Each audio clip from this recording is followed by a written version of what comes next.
Margaret stood at the toy store window with her daughter Emma on a Saturday afternoon in late spring, and watched the little girl's eyes light up at the rows of dolls displayed behind the glass.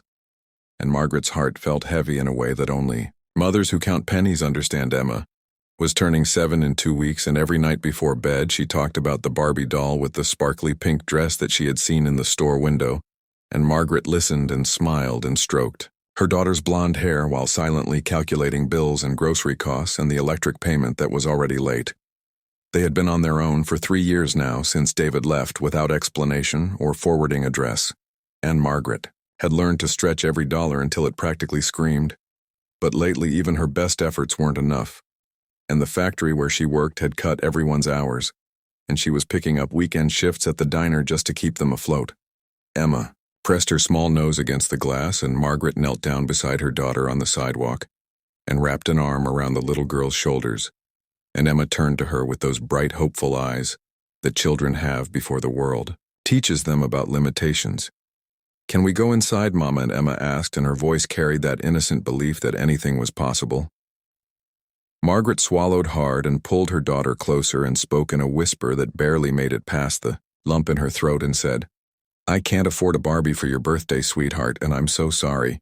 Emma's face fell, but only for a moment before she put on a brave smile that broke Margaret's heart into even smaller pieces, and the little girl said, "That's okay, Mama, and maybe next year."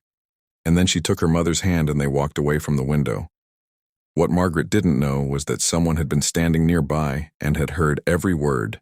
James Morrison was the CEO of Morrison Industries, and the toy store they manufactured supplied, and he had stopped by for an unannounced inspection, as was his habit, and he believed in seeing his products through the eyes of real customers, not just sales reports and profit margins. He was 58 years old and had built his company from nothing after his own childhood of poverty and welfare cheese and hand-me-down clothes that never quite fit. And he had promised himself that if he ever made it, he would remember what it felt like to go, without standing there in his expensive suit watching this mother and daughter walk away. James felt something stir in his chest that he hadn't felt in years, and it was the memory of his own mother's face when she couldn't afford to buy him the bicycle he wanted when he was 9, and how she had cried in the bathroom thinking he couldn't hear. He made a decision right there on the sidewalk. James followed them at a distance as they walked 3 blocks to a small apartment building with peeling paint and a broken front step, and he watched them climb the stairs to the 2nd floor, and he noted the address and then returned to his car and made several phone calls. The next week, Margaret was called into the manager's office at the factory, and her stomach dropped because being called to the office was never good news, and she prepared herself for another cut in hours or worse. Instead, her manager looked confused and pleased at the same time, and said that corporate had reviewed employee files and Margaret had been selected for a special recognition program for long-term reliable workers, and along with it came a raise and additional hours, and Margaret stood there unable to speak, because things like this didn't happen to people like her.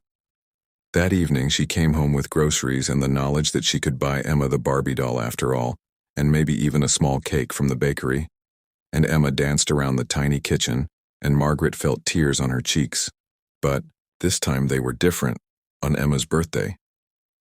Margaret took her daughter back to the toy store, and Emma's hand trembled with excitement as they walked inside, and Margaret told her to pick out any doll she wanted, and Emma chose the Barbie with the sparkly pink dress and clutched it to her chest like treasure. The store manager approached them with a smile and said that the doll was part of a special promotion and came with a complete accessory set at no extra charge, and Margaret started to protest, but the manager insisted, and there was something knowing in her eyes that Margaret couldn't quite understand.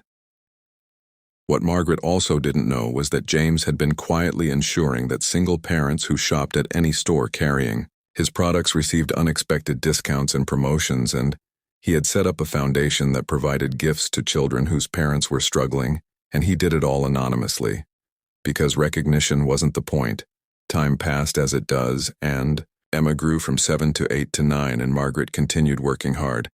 But life had become more manageable, and she had even started taking night classes at the community college because she dreamed of becoming a teacher someday. Emma treasured that Barbie doll and kept it on her nightstand, and sometimes Margaret would catch her daughter having elaborate conversations with it about kindness and helping people and sharing what you have with those who need it more.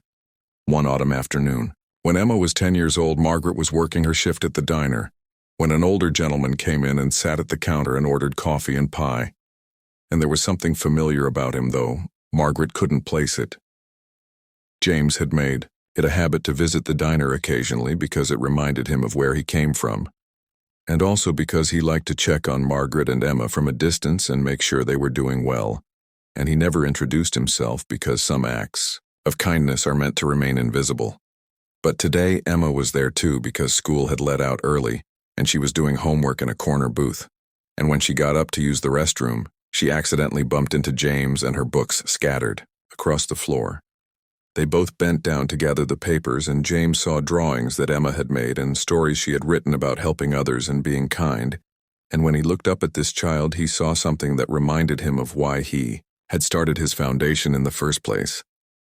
Emma smiled at him with that open trust that children have and said, "Sorry, mister, and I wasn't watching where I was going." James handed her the last book and said, "No harm done, and those are beautiful drawings, and what are they for?" Emma explained that her class was doing a project on heroes and she was writing about her mother, and how her mom worked 2 jobs and never complained, and always made sure Emma had what she needed, even when times were hard. Margaret came over, then wiping her hands on her apron and ready to apologize for Emma bothering a customer. But James stood and said, "No apology necessary, and your daughter is quite an artist." There was something in his eyes that made Margaret pause and study his face, and she had the strangest feeling that their paths had crossed before, though she couldn't remember where. James paid his bill and left a generous tip as always, and walked out into the afternoon sunlight. And as he drove away, he thought about how one small act of witnessing another person's pain had led him to help not just Margaret and Emma, but hundreds of other families through his foundation. But sometimes the universe has a way of revealing secrets. 2 years later, when Emma was 12, Margaret received a letter in the mail from Morrison Industries, and it said she had been selected for a special scholarship program for employees pursuing education, and the foundation would pay for her entire teaching degree. Margaret called the number on the letter with shaking hands and was transferred to several people before finally reaching someone who could explain. And the woman on the phone said that the foundation was funded by James Morrison, and he had established it specifically to help working parents achieve their dreams. The name meant nothing to Margaret at first, but then the woman mentioned that Mr. Morrison often visited businesses and diners around the city to stay connected to the community, and Margaret felt her breath catch as she remembered the gentleman with the kind eyes who Emma had bumped into at the diner. She asked if there was any way to thank him personally, and the woman said Mr. Morrison preferred to remain anonymous, but she would pass along Margaret's gratitude. Margaret hung up the phone and sat in the quiet of her small apartment and thought about all the small miracles that had happened over the past 5 years, and the raise that came at exactly the right time, and the promotions on Emma's birthday, and now this scholarship. And she wondered how many of them were connected to a man she didn't know, but who had somehow seen her pain.